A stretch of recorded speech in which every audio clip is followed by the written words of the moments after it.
Hi, everyone. Welcome to the latest edition of Strata's Orchestration Kitchen.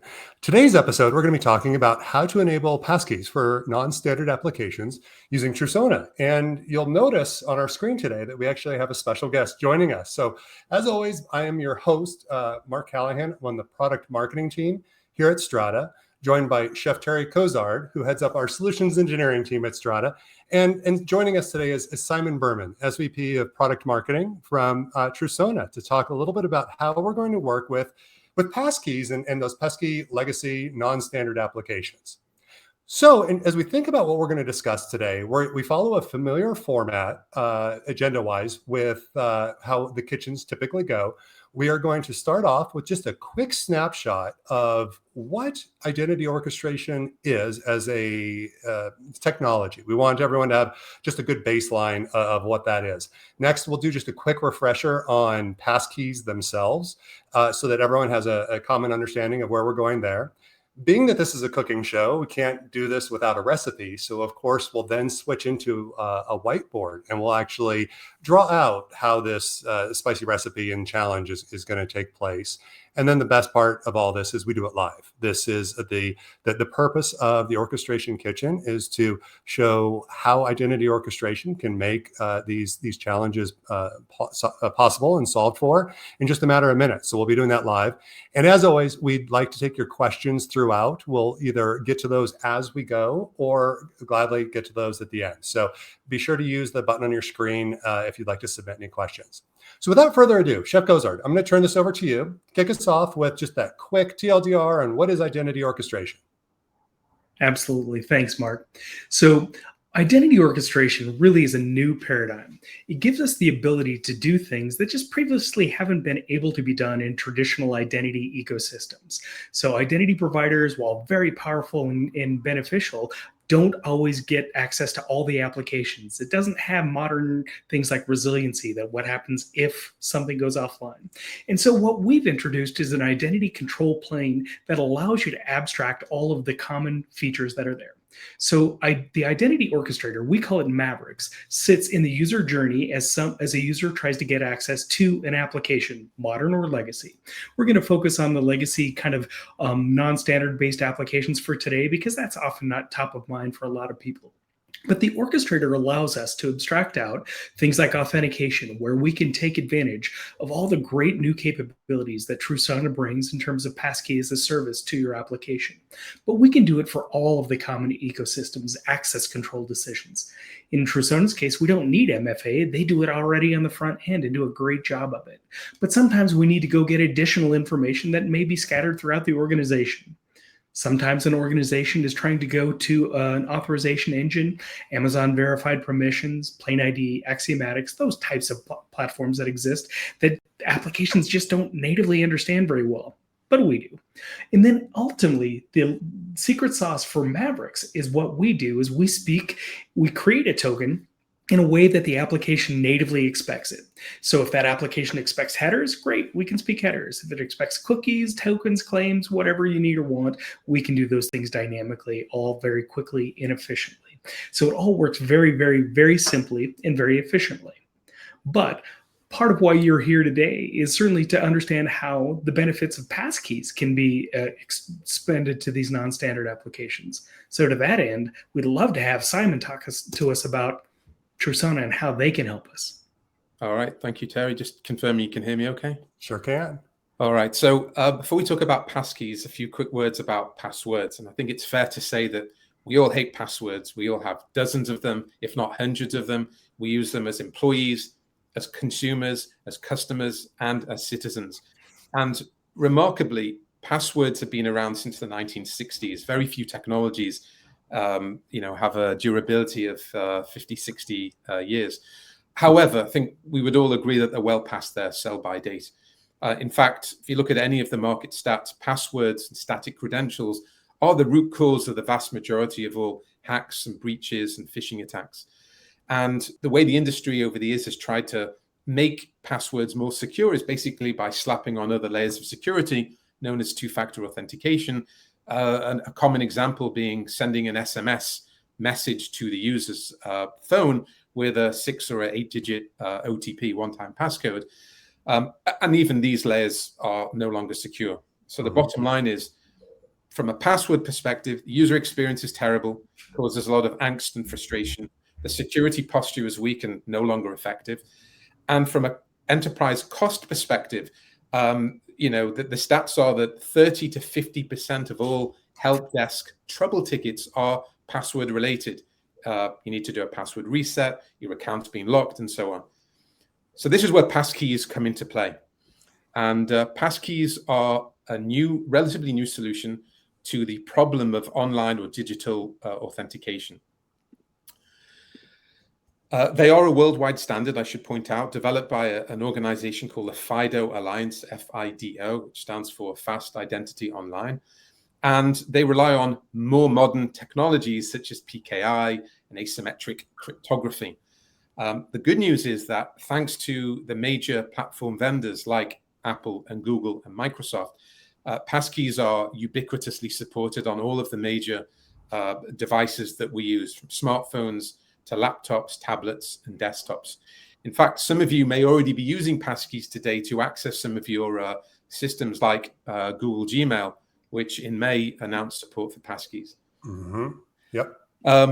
So for that second bullet point, the way we use passkeys is a little bit different than the way we use passwords, which is we use passkeys in the same way that we unlock our phone, using, for example, biometrics like Touch ID or Face ID, or if you're an Android user like me, the squiggly pattern, which means it's super easy, super quick, and very little friction, just using a metaphor we're all familiar with. From a security perspective, here's the huge difference between passwords and passkeys, which is passkeys are super, super secure. Why? Because they are phishing resistant, they are inherently multi-factor, and the way the passkey works is that it is uniquely bound to the application or the website on which it was created, meaning users can't be tricked into giving their passkey to someone else, and that passkey couldn't be used with a different application. The other point I want to highlight is that from a usability perspective, passkeys are also synced within the platform vendor's cloud. So an example would be if you create a passkey on your iPhone, then it's automatically synced on the iCloud backend via the keychain, which means that you can then log into that same application or website from any of the other devices that you have that are tied to that account without having to re-register. And we'll show you in the demo what's required when you register and create a passkey in the first place. And then finally, in terms of the passkey support, there are literally billions and billions of devices out there today. Most of us on this call today will be passkey ready. Apple introduced them in iOS 14.5 about 2 years ago. It's built into macOS Catalina. Google introduced them in Android 7, also about 18 months ago. It's built into Microsoft Windows 10. So by and large, the ecosystem is there. All machines coming off the factory production line today are passkey ready. That's great. And what's nice about that is, as we talk about this in the kitchen, from a recipe perspective, Terry talked about identity orchestration, the app not being any the wiser that something has happened in front of it. So there were no changes to the application. But now what we're talking about is no changes to user behaviors either. I pull out my phone obviously too many times a day, turn it on, whatever biometric. And what we're doing is we're simply using something that billions of people are comfortable using on a daily basis. Exactly. So next slide. Very quickly, what's in it for the users? I think it's kind of pretty obvious. They're good for employees because they're just so easy to use. There's nothing to type. There's nothing to remember. There's nothing to mistype. There's no getting locked out of accounts. All of which to say is that employee productivity generally increases as a result. From a corporate perspective, a couple of key benefits here. Number one, you're obviously significantly improving the security posture and mitigating the risk of account takeovers through phishing attacks, credential-based attacks, and so on. And at the same time, you have an impact on the operational costs because you're able to reduce 30 to 50% of help desk support tickets, which are related to account lockouts and password resets. And Simon, I love the fact that we also talked about passkeys not just protecting the application, but they also protect the users. You mentioned, you can't accidentally give away the passkey to a malicious site. This is protection on both ends of the equation, which is even further validation for it, which is great. Yeah, exactly. In fact, if you look at the enterprise stats, I think it's something like 2 to 3% of people fall into phishing attacks. And that might be a small problem with a company of 10 people. With a company of 1,000 or 10,000 or 100,000 people, that actually becomes a very costly, risky endeavor. And the CISO now knows that they have essentially a bulletproof approach to doing away with those kind of attack vectors. Last slide before we get into the actual demo component. So I just want to highlight a really important point here, which is although the devices we use today are passkey compliant, passkey ready, that doesn't actually mean that an application or a website automatically supports passkeys from the get-go for their users to sign in. In fact, it turns out there's actually quite a lot of heavy lifting that needs to happen. So although passkeys are a standard, you can go off and manually add them to your application via development. And that's what I refer to on this on the left column called the build option. And generally speaking, if you do go down that path, you're going to need development resources, you're going to need testers, you're going to need UX designers to cater for all of the new user journeys that come into play as a result of passkeys, networking, infrastructure, and so on. And of course, if you do go down that path, which is totally fine, it's not a one-time thing. You kind of need to continue to maintain the code, stay on top of all the nuances, and recognizing that the way the different browsers and operating systems implement the standard, there are always slight differences, which kind of requires a certain competency. I feel like you've been on one of our shows before, actually. I didn't mean to interrupt there. Simply the idea that there's this modernize once and stay flexible forever. The idea of having to maintain and constantly rewrite and stay current is a challenge. And so as you think about somebody who could handle that for you, as we think about ingredients and recipe, makes total sense as we start thinking towards, that build versus buy paradox. Yep. And then on the right-hand side, we have the buy option, which is really where we come into play and what we're going to show you today. But at Trusona, we have a passkey as a service cloud platform. We call it Trusona Authentication Cloud. And basically what it does is it offers enterprises a low-cost, low-risk approach to very quickly adding passkeys to an enterprise application without having to do all of this heavy lifting and development work. And that's really what the focus of the session is today. How without any development or UX design work, we can very quickly passkey-enable a legacy enterprise application in conjunction with the Mavericks orchestration platform. So with that, I'll hand it back to you and we'll move into the next part. Sounds great. Chef Terry, I mean, here we go. This is what's fun about this is a cooking show that isn't one of those cooking shows where we've already been baking all day, or HGTV where the renovation literally happens in 30 minutes for an entire home. What we're doing is live, and we're actually going to walk everyone through that. So when we say minutes, we actually mean minutes. And Terry, walk us through sort of the recipe flow that we'll be experiencing today. Yeah, absolutely. In staying with the cooking theme, we're going to show you what the final product looks like here when we're done with this entire ecosystem. So I'd mentioned in the introduction to orchestration, the idea here is that we're sitting in the middle of the user journey. It doesn't matter to us if the application is modern or just written in an older time. In this case, we're protecting an application that expects headers, just because that's the example that we have in our environment. But that's not to say that we can't do this for applications that have their own login form or some other pattern that it doesn't really matter from our perspective. But the way that we do that is the orchestrator is actually just this incredibly flexible infrastructure as code capability here. And what we're doing is we're going to do an integration with Trusona. And we're going to say Trusona brings so much value to our organization that we're going to use it to identify, authenticate, and then have MFA all rolled up into one, just because that's the great service that it provides. And then we're going to go do some other optional steps here where we're actually going to integrate with a local directory server. And that allows us to get additional information so that we can do maybe policy decisions. Maybe we want to give a decoration of the session and have a better user experience, whatever it may be. And then the other thing that the orchestrator is capable of doing, although we're not going to show in the demonstration here in the lower right here, where you want that next thing that's coming on there.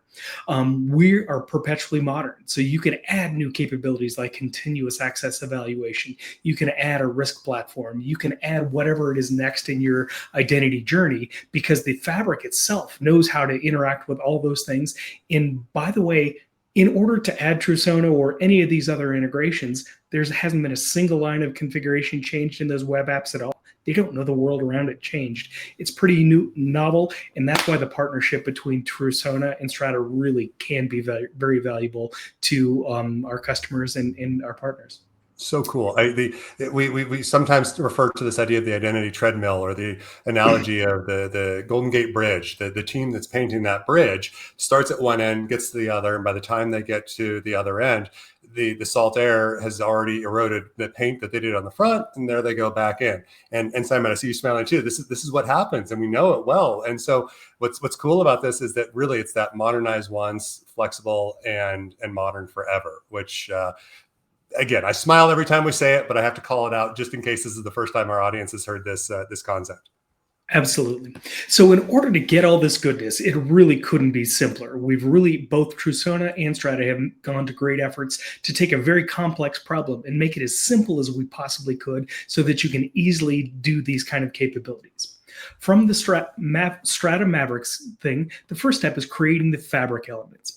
We think of fabric elements as those things that are deeper integrations, things like integrations with Trusona, the optional integration with LDAP. This is where we're going to do reading, potentially writing information, depending on what the needs of the organization really are. Still takes just a few seconds, but nonetheless, it's a deeper level of integration. Step 2. Now this is where we learn about the application itself. Every application, in my experience, understands the world differently. Some have their own login form, some expect these things called headers, some need very complex cookies. Doesn't really need, there's really surprisingly little standardization across these until we get to modern federated applications, in which case they're at least speaking a common protocol. But nonetheless, the orchestrator knows how to speak to all of them. So we're really not afraid of any of the application types that you might have in your organization. But in order to go to step 2, we just need to know, what does the application expect, so that we can create it for them at runtime.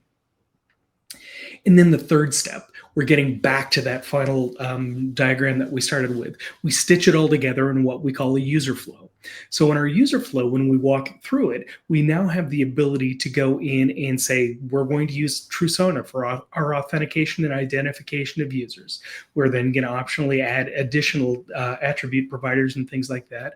And then we're going to apply it to the application. So without further ado, let's show you what that looks like.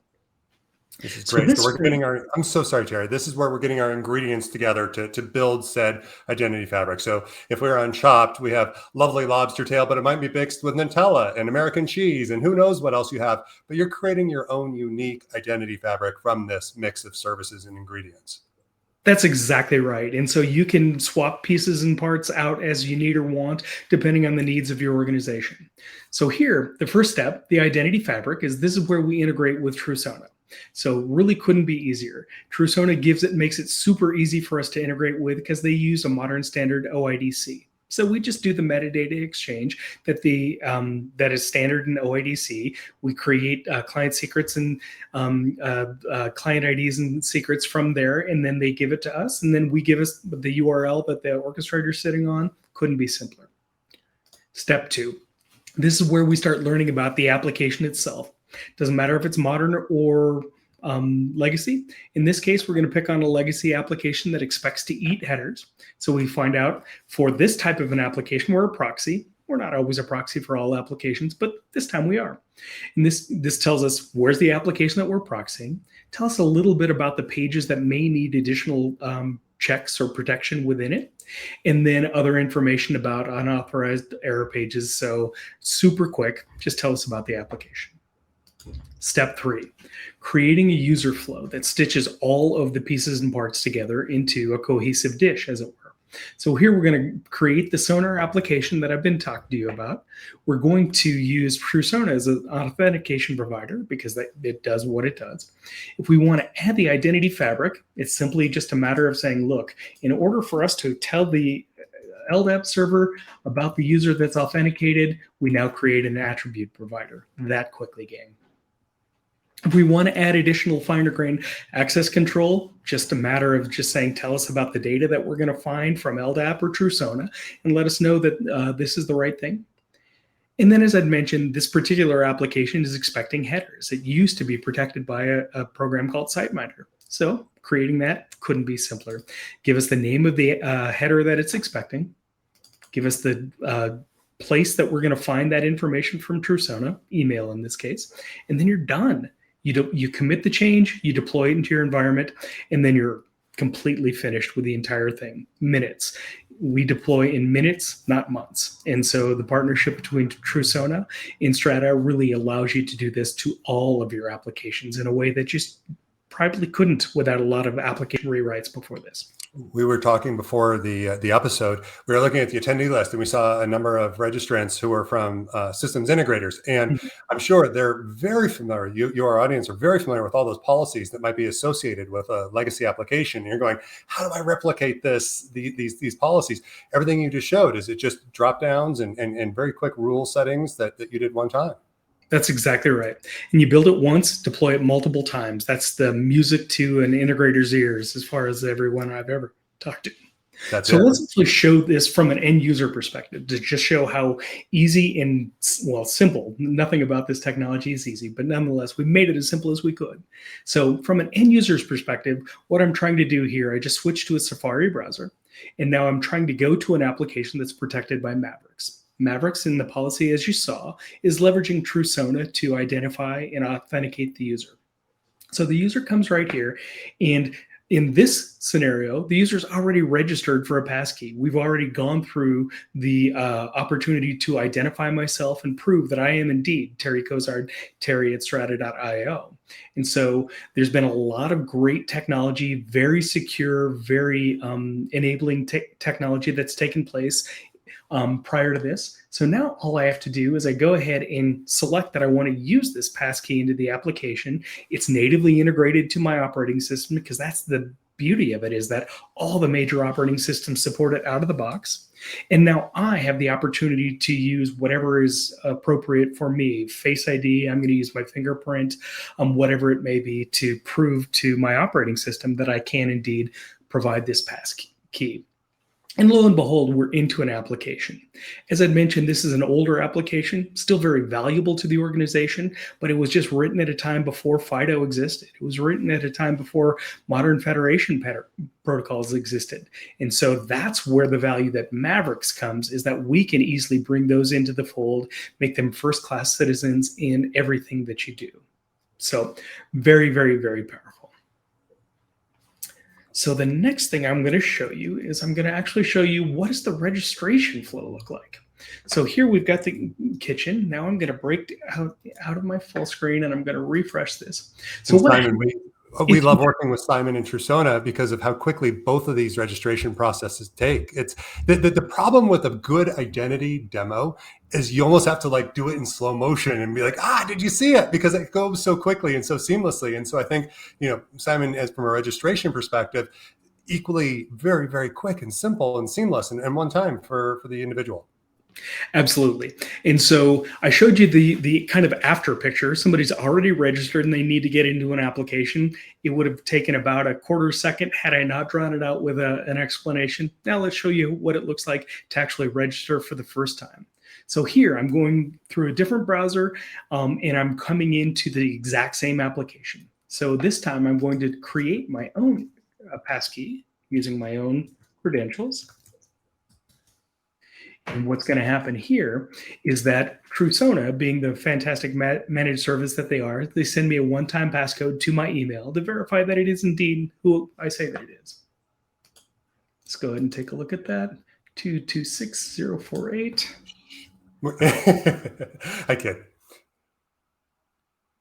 And so here we have the opportunity to register myself for it. So now I create the passkey on my operating system so that I can keep it, I can synchronize it across my devices, I can do whatever is appropriate to me. But the registration, identifying who I am, and then doing all this PKI related mathematics to create a passkey is just that simple. Now my operating system gives me a lot of great questions. I can use Touch ID to validate that. I've now registered. It's that quick, gang. It really is pretty powerful. And then because the partnership with this, and now it wouldn't be a live demo if something didn't break like this. That's right. It goes to where it is. So well, and Simon, so he just demonstrated, obviously this was natively built into the browser itself. There was a question that we had from Eric that was asking about, from a CISO's perspective, and I'm guessing Eric uses Apple devices, was saying that since passkeys can be airdropped to other devices, is that a security threat as we think about workforce identity? Simon, thoughts on that? Yeah, very, very good question. And of course, when it comes to managing enterprise devices, there are lots of MDM tools and solutions that this would be an extension to. So for example, in the case of Apple's Business Manager, the IT folks can manage the Apple IDs owned by the organization and all of the managed devices. And because Business Manager now integrates or supports iCloud Keychain, you can now create certain policies and controls to manage that. So for example, a super strict control could be passkeys can only be bound to the managed device on which it was created, meaning it's essentially deactivating the syncing. Or you can have a slightly looser policy that says, we'll allow passkeys to be synced, but only to other managed devices tied to that user. So the point being, the IT MDM folks would be using their MDM tools in order to provide appropriate levels of control and policy based on their, risk level. But it's a very, very good question. And, there are certain use cases where, like in the financial services sector, so we're now talking about, business to consumers, where many of the banks are legitimately concerned that although the feature of passkeys syncing to other devices is one of great usability to us, the user, it does introduce an element of risk to the banks, and they have to, of course, manage that risk and make appropriate decisions. But very good question. Great. Well, that's perfect. And actually, as we were thinking, I joked about how fast demos go. And I think one thing that we maybe glossed over because we went so quickly there, Brian asked the question about, is a mobile app required? I think there was a question about that login screen, whether or not that was mobile app based or not. Simon, is a mobile app required for this process? Very good question. No, mobile app is not required. So those of you who are familiar with passwordless authentication technologies, or other, legacy 2FA approaches in the enterprise, it's a very common approach to use a mobile authenticator app. So you log in with username and password, maybe on your PC, and you get some kind of a challenge. It could be an SMS message. It could be a push notification message. It could be an email. There's multiple ways of doing that. It could be a TOTP delivered through the mobile app. The beauty of this FIDO Alliance standard of passkeys is that you can do away with all of these other secondary high friction touch points because it's now built into the operating system and the browsers. No need to install software on the end devices, no need to have mobile authenticator apps. And as I said before, it not only is it more secure, but it's also inherently MFA. Why? Because you're actually using your biometrics. So it's something that you are on a piece of hardware on which a key was previously created and bound to that, which means it's something that you have. So you get that 2FA, MFA capability, but without all of the rigmarole that was previously required when we were in the age of kind of proprietary software and other secondary channels of communication. Indeed. Well, I love it. That's, the Orchestration Kitchen is all about simplicity. And I think that what we did today was we talked about how, as opposed to something that might have taken months and even possibly a year of trying to rewrite applications, we did something in literally minutes that just automated this entire process. So we all about taking those really spicy identity challenges and creating a very elegant and quick solution. And Chef Kozar, kudos to you. I think you did a wonderful job on that. And Simon, I want to thank you for joining us today. We love having our partners join us on these events. And thank you very much for joining and being a part. Pleasure. Thank you for having me. Terry, bring us home. What should we think about next? So if there's anything that we talked about today that's interesting to you in terms of learning more about Trusona as a service, learning more about Mavericks and how we can help you with legacy or non-standard based applications and bring those into full-fledged citizens, this is the best way to reach us. If you want to start cooking with some of the recipes that we talked about, we've got a website and you can log in for a free trial at mavericks.strata.io. If you want to have a proctored session with me or somebody on my team, feel free to drop me a personal email, terry@strata.io. And of course, the Trusona team is there for whatever you may need or want to learn about their ability to express passkeys into your environment as well. That's info@trusona.com. Great. Well, Simon, Terry, thank you both. And our audience, thank you for joining us. I know it's a very valuable portion of your day, and we appreciate you joining and hearing all about what identity orchestration can do for you. On that note, be sure to keep an eye on the Orchestration Kitchen Hub for the next episode, and stay tuned for the next challenge that we'll be serving up. With that, we wish everyone have a great day.